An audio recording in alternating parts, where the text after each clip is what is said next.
Hello everyone. In today's class, we'll be learning about the comparison between equations of uniform motion and equations of motion under gravity. We're not done with solving problems involving equations of uniform motion, but it is important to also look at equations of motion under gravity.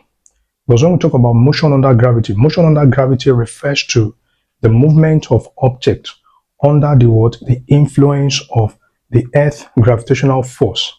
And there are a few key concepts, that can be used in describing motion under gravity. One of them is acceleration, that is free fall acceleration.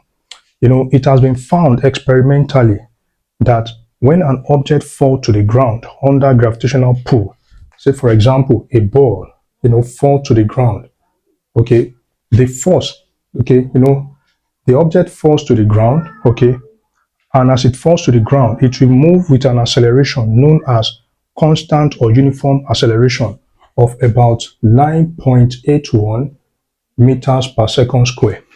Now, for simplicity, we can take the value of acceleration of free fall to be 10 meters per second square. So now, motion under gravity is also a fundamental concept.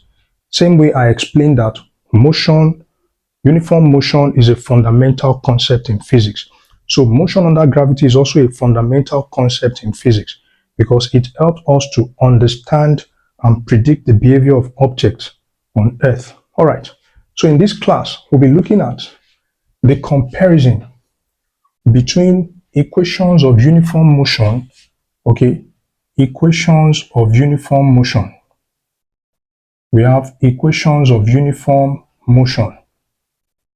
And then we also have equations of motion under gravity.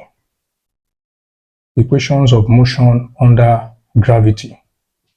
Okay, just like I explained here that when an object drops to the ground or falls to the ground under gravitational pull, it will move with an acceleration known as constant acceleration or uniform acceleration of about 9.81 meters per second square.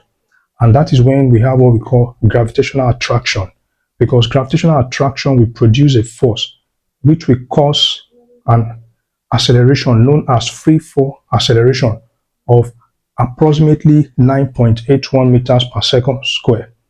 And like I said, for simplicity, the value of acceleration due to gravity or free fall acceleration will be 10 meters per second square. So now, let's look at the